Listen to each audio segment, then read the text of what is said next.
Une ville assoupie, une opération implacable. Jusqu'où un petit groupe aurait-il pu précipiter la disparition du Burkina Faso avant même l'aube? Ouagadougou, englouti dans la nuit, retenait son souffle entre vulnérabilité et attente.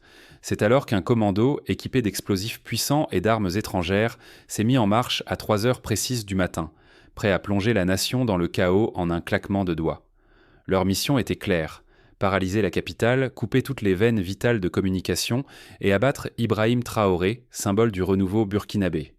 Si ce plan avait abouti, l'armée, les institutions et la société auraient été décapitées, laissant derrière elles un pays sans guide, offert à la panique et à la violence. Les premières constatations des forces de sécurité ont révélé l'ampleur du complot. Rien n'avait été laissé au hasard. Des explosifs industriels installés discrètement sur des points stratégiques, des mitrailleuses étrangères dissimulées, chaque détail trahissait la main d'un réseau invisible, méthodique, résolu à écraser tout espoir. Mais la menace ne se limitait pas à la destruction matérielle. C'était une attaque contre la souveraineté et la dignité même du peuple burkinabé. Si le coup d'État avait réussi, le pays se serait réveillé sans institutions, sans repères, plongé dans la peur et la loi du plus fort. Pourtant, dans l'obscurité la plus épaisse, quelque chose d'inattendu s'est produit. Une résistance soudaine, portée par une société entière, a brisé le scénario prévu, déjouant les calculs des conspirateurs et inversant le cours de l'histoire. Tout commence dans la brume de cette nuit suspendue, là où la peur aurait pu ensevelir la capitale, mais où s'est élevée une force collective insoupçonnée. Qu'est-ce qui a permis à la résistance de surgir face à une opération si méthodique? Pour comprendre, il faut remonter aux heures qui ont précédé l'attaque et aux signes précurseurs ignorés. Pourquoi choisir Ouagadougou et pourquoi frapper à cette heure précise alors que la capitale devrait n'être qu'un vaste désert de silence?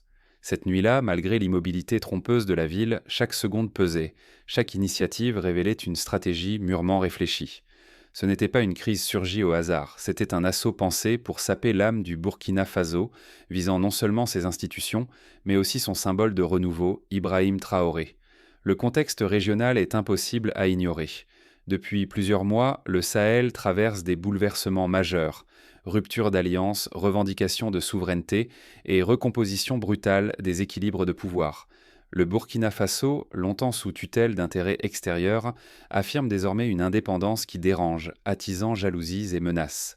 Le choix d'Ouagadougou n'a rien d'un hasard. La capitale abrite non seulement le gouvernement, mais incarne le cœur administratif, militaire et symbolique du pays. Frapper ici, à 3 heures du matin, c'est tenter de décapiter l'État à l'instant de sa plus grande vulnérabilité, quand un simple faux pas pourrait faire vaciller tout un édifice national. Ce qui glace, c'est la précision de la préparation. Très vite, les enquêteurs découvrent des explosifs industriels soigneusement cachés à proximité des axes vitaux de la ville. À côté, des armes automatiques neuves, portant des marques étrangères, rien à voir avec les stocks de l'armée locale. Les organisateurs du complot connaissent parfaitement le terrain. Ils ont repéré les failles urbaines, cartographié les points névralgiques, anticipé chaque réaction. Jusqu'aux itinéraires d'évasion, tracés à travers des ruelles oubliées, tout témoigne d'une analyse minutieuse de la géographie de la capitale. L'intention était limpide: frapper fort et vite, sans laisser le temps à la riposte. Semer la confusion, asphyxier la chaîne de commandement, empêcher l'émergence d'une résistance, qu'elle soit populaire ou institutionnelle. Ce n'était pas un simple sabotage, mais une tentative de démantèlement, conçue pour briser la volonté d'un peuple à décider de son destin. Devant une telle sophistication, il serait naïf de voir là un épisode isolé de violence urbaine. L'opération porte la signature de réseaux puissants, bénéficiant de complicité et de ramifications bien au-delà des frontières nationales. Sous-estimer cette dimension géopolitique, c'est courir le risque de minimiser la menace qui plane non seulement sur le Burkina Faso, mais sur toute la sous-région. À l'aube, la nation entière se retrouve face à une question brûlante. Comment une opération si parfaitement huilée a-t-elle pu être déjouée? Et surtout, que s'est-il vraiment joué durant ces heures suspendues entre la nuit et le lever du jour? La réponse à ces questions se trouve dans les interstices de la nuit, là où quelques acteurs clés ont bouleversé le cours de l'histoire. Pour comprendre, il faut remonter aux premières alertes et au choix décisif d'un cercle restreint.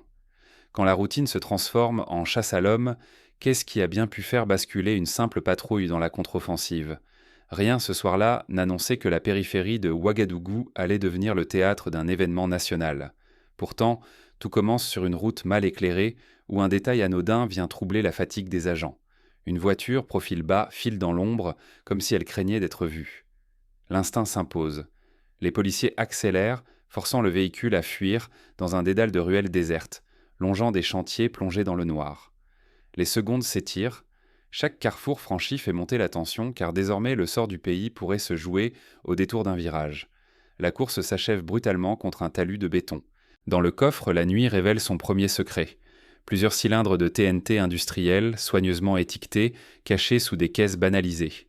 Stupeur sur les visages. L'alerte circule aussitôt sur les ondes cryptées.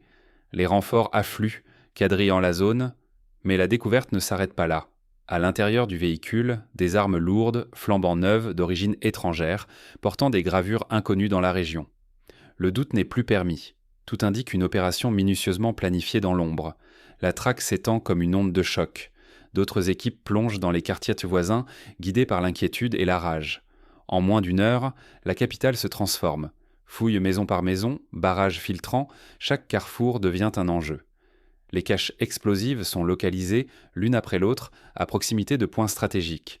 Centres de communication, postes électriques, axes routiers, bâtiments administratifs. Peu à peu, la carte du complot se dessine, révélant la volonté de paralyser Ouagadougou en un souffle. Chaque minute compte, la moindre erreur, et la catastrophe aurait été inévitable. La tension est maximale. Il ne s'agissait pas d'une attaque improvisée. Tout était conçu pour détourner l'attention des forces, saturer leurs capacités, créer une brèche vers le centre du pouvoir. La stratégie se dévoile. Diversion massive, confusion généralisée, dans le seul but de frapper le sommet, décapiter la résistance et faire vaciller tout le pays. Face à cette mécanique de destruction, la riposte ne reste plus confinée aux casernes. C'est une mobilisation totale. Chaque agent comprend qu'un seul faux pas offrirait la victoire à l'ennemi. L'enquête s'intensifie dans l'urgence. Les premiers indices, rapidement rassemblés, tracent les contours d'une coordination dépassant largement les frontières nationales.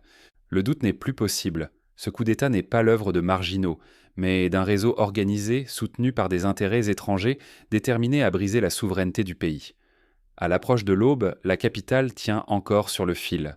L'équilibre est précaire, mais l'effondrement n'a pas eu lieu.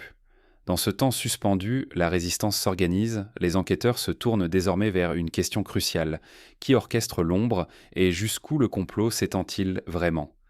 Dans le sillage de cette nuit d'alerte, une nouvelle figure émerge au cœur de la résistance. Tandis que la ville panse ses plaies, chaque décision prise devient un acte fondateur pour la survie du pays. Derrière chaque détonation, une main invisible, derrière chaque manœuvre, une volonté calculée. Qui désirait vraiment la chute d'Ibrahim Traoré ? À l'aube, alors que Ouagadougou s'éveillait à peine, les forces de sécurité ont exposé l'ampleur du piège. Parmi les armes saisies, aucune ne provenait des stocks officiels du Burkina Faso. Fusils d'assaut, explosifs industriels, tout témoignait d'un circuit étranger, sophistiqué et minutieusement camouflé. Impossible d'en retrouver la trace locale, chaque numéro limé, chaque pièce soigneusement réaffectée. Ce n'était pas un simple trafic, c'était l'empreinte d'un réseau international, patient, qui avait planifié chaque étape depuis de longs mois. Le plan, lui, suivait une logique implacable. Les conjurés avaient choisi l'aube, l'heure où l'État titube, où les sentinelles sont éreintées, où la ville flotte entre nuit et jour. Leur dessein, saturer les réseaux d'alerte, épuiser les défenses, puis, dans le tumulte, masquer un assassinat politique. Il ne s'agissait pas seulement de renverser un homme, il fallait éteindre l'espérance, priver la nation de sa voix la plus audacieuse sur la scène africaine. Pourquoi frapper maintenant ? Parce qu'Ibrahim Traoré n'était plus un simple militaire à la tête du pays. En quelques mois, il était devenu le symbole d'une souveraineté retrouvée et d'une rupture assumée avec les tutelles étrangères. Son verbe dérangeait, ses réformes inquiétaient, et sa popularité grandissante faisait trembler des intérêts bien au-delà des frontières nationales. Abattre Traoré, c'était tenter d'arrêter la marche d'un peuple vers l'autonomie, la dignité et l'indépendance. Le risque était colossal, car derrière le visage d'un seul homme, c'est tout un souffle collectif qui pouvait s'effondrer. Un chef renversé, ce sont des réformes suspendues, une confiance trahie, la porte grande ouverte aux ingérences. En visant Traoré, les instigateurs espéraient en briser l'élan d'une nation et adresser un avertissement à tous ceux qui oseraient défier l'ordre établi en Afrique de l'Ouest. Mais tout complot, même le plus méticuleux, chancelle si l'on sous-estime la résistance. Et ce matin-là, alors que tout semblait s'effondrer, une mobilisation inattendue s'est levée, bouleversant tous les calculs des conspirateurs. La riposte populaire ne s'est pas fait attendre. En quelques heures, les rues de la capitale ont changé de visage. Quand la nuit aurait dû fissurer la nation, c'est l'unité qui a jailli, bouleversant le destin du pays. Au cœur de cette obscurité menaçante, la machine étatique n'a pas faibli. Les forces armées, loin de céder au désarroi, ont orchestré une riposte d'une précision rare. La capitale a été verrouillée, les sites stratégiques immédiatement placés sous contrôle, chaque axe surveillé sans relâche. Les militaires, épaulés par leurs frères d'armes à travers le territoire, ont dressé un rempart autour des points vitaux, traquant la moindre faille avec une détermination sans faille. Mais la contre-offensive n'a pas eu lieu qu'en uniforme. Dans l'ombre, une intelligence civile s'est éveillée. Les citoyens, alertés par les réseaux locaux, ont multiplié les signalements. Chacun du chauffeur de taxi au veilleur de nuit a compris son rôle dans la sauvegarde du tissu national. Les quartiers se sont mués en vigie, la solidarité entre voisins et commerçants tissant un filet de sécurité inédit où chaque information circulait sans délai jusqu'au centre de commandement. De cette mobilisation est née une conscience neuve, celle d'être les gardiens actifs de la souveraineté. Face à la menace de chaos, la résistance n'a pas seulement été institutionnelle ou militaire, elle a jailli du plus profond du peuple, une force instinctive, farouche, refusant de devenir spectatrice de son propre sort. Là où tout pouvait s'effondrer, c'est une solidarité sans précédent qui s'est imposée. Ce refus de la fragmentation n'était nullement acquis. Sans cette synergie, la société aurait pu basculer dans la confusion, chaque communauté isolée, chaque institution débordée. Au contraire, une résilience nouvelle s'est forgée dans l'urgence et la peur, soudant la population autour d'un même enjeu, défendre son avenir commun. En quelques heures seulement, le pari des instigateurs du coup d'État s'est retourné contre eux.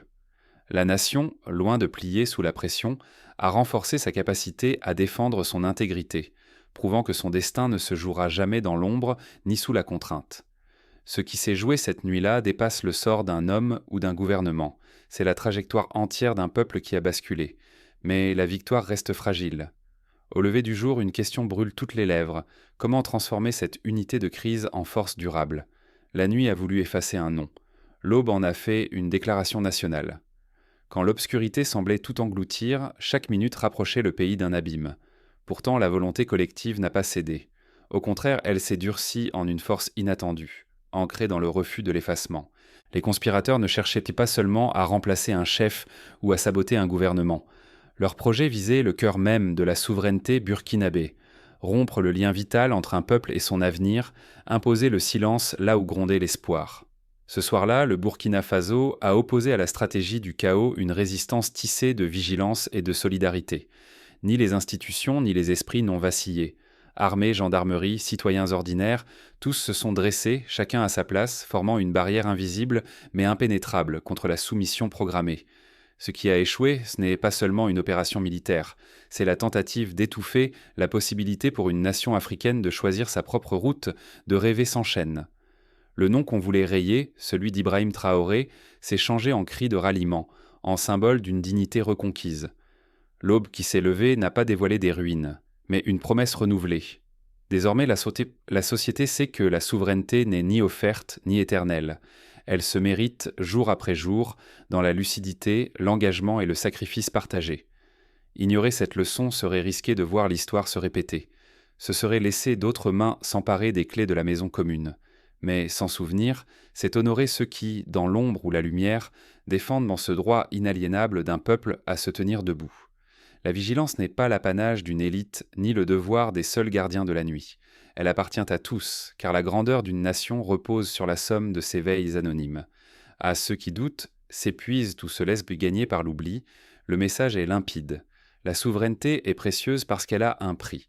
Un prix payé en éveil, en refus de la résignation, en confiance dans l'avenir que l'on se forge soi-même. Que ce récit ne soit pas seulement celui d'une nuit sauvée, mais celui d'une conscience agrandie. Car c'est dans la mémoire des périls surmontés que se forgent les défenses de demain.